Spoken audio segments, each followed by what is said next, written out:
మాజీ CM Jagan convoy గుద్దుకుని Singayya అనే వ్యక్తి మృతి చెందాడు. దాంట్లో కూడా వైసీపీ నేతలు కారు గుద్దినంత మాత్రం చచ్చిపోతారా, రెడ్ బుక్ రాక్షస రాజ్యంలో మీరే చంపేశారు అని చెప్పేసి వాళ్ళు ఆరోపిస్తున్నారు. పని చేయమనండి, కారు కట్టరమ్మని చచ్చిపోతారు చూసి చెప్తాను నేను. కారు గుద్దితో చచ్చిపోరా ఎన్ని చూస్తున్నాం మనం.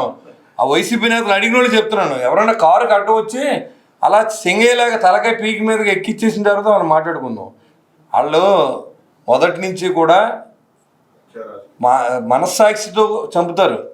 అదేంటంటే సుధాకర్ గారు అన్నాడు, మాస్కులు లేవన్న పాపానికి పిచ్చోడు అని రోడ్ల మీద కుట్టించిన వైనం మనం చూసాం. కోడికత్తి సీను అప్పుడు ఎలక్షన్లు వస్తున్నాయి కాబట్టి కోడికత్తి సీను ఏమీ లేకుండానే జైల్లో 5 సంవత్సరాలు శిక్ష అనుభవించాడు. బయటకు రావడానికి 5 సంవత్సరాలు పట్టింది అతనికి.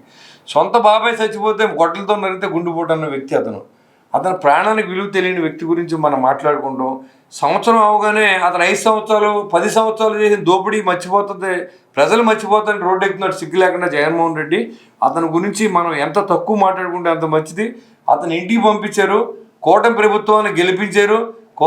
కూటమి ప్రభుత్వం గెలిచిన తర్వాత ప్రజల కోసం రాష్ట్రం కోసం పనిచేస్తూ ఉంది. అతను చేయలేని పనులన్నీ కూడా వాళ్ళ కూటమి ప్రభుత్వం చేస్తూ ఉంది. ఇవాళ ఇంటింటికి మరి తల్లికి వందనం అనేది ప్రతి ఇంటికి చదువుకుంటూ ఉపయోగపడుతుంది. కాబట్టి చంద్రబాబు నాయుడు గారు ఇచ్చిన 6 ప్యాక్లో భాగంగా చాలా పెద్ద ప్రాజెక్ట్ అది. 10,000 కోట్ల రూపాయలని ఇవాళ దాదాపుగా 10,000 కోట్ల రూపాయలు 8,750 కోట్ల రూపాయలని పేద ప్రజల అకౌంట్లో ఒకరోజు చేసిన ఘనత ఈ ప్రభుత్వానికి దక్కుద్ది. చంద్రబాబు నాయుడు గారు దక్కుద్ది, పవన్ కళ్యాణ్ గారు, అదేవిధంగా నరేంద్ర మోడీ గారి ఆశయాలతో నరేంద్ర మోడీ సహకారంతో పూర్తిగా అభివృద్ధి చేస్తూ ఉన్నాం. మరి 1000 రూపాయలు పెన్షన్ పెంచితే 36,400 కోట్ల రూపాయలు సంవత్సరానికి బడ్డెని పడినా ఆ రోజు ఇచ్చిన పెన్షన్ కంటే ఎక్కువ పెన్షన్ మనం ఇస్తా 36,400 కోట్ల రూపాయలు వాళ్ళ సంక్షేమానికి ఖర్చు పెడుతోంది ఈ ప్రభుత్వం. ఇంకా సిగ్గు లేకుండా ఇంట్లో కూర్చుని మాట్లాడుతూ ఉన్నాడు. ఇక కారులతో తొక్కిచ్చిన ఎందుకమ్మా అతను ఫీలింగ్ చూడండి ఒకసారి. బరా బరా బరా బరా కొంచెం తప్పే ఉందని అంటే పీకిలు నరగడం తప్పు లేదనే మనిషి మన రాష్ట్రానికి మాజీ ముఖ్యమంత్రిగా ఉన్నది నేను చాలా సిగ్గుపడుతున్నాను.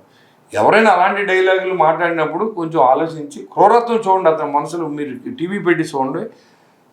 మన కారులో వెళ్తున్నప్పుడు మన కారుకి ఏదైనా జరిగినప్పుడు మేము వెంటనే దిగెళ్ళి వాళ్ళని హాస్పిటల్కి పంపిస్తాం. ఇది కేవలం ఆయన కారు ఎక్కింది విజువల్తో సహా మీలాంటి మీడియా మిత్రులు చూపించింది దాన్ని వక్రీకరిస్తున్నారంటే వాళ్ళు గొడ్డలతో నరికిన కేసునే హార్ట్ అటాక్ అనే వ్యక్తులు ఈ సాక్షి మీడియాలో జగన్మోహన్ రెడ్డి కుటుంబ సభ్యులు.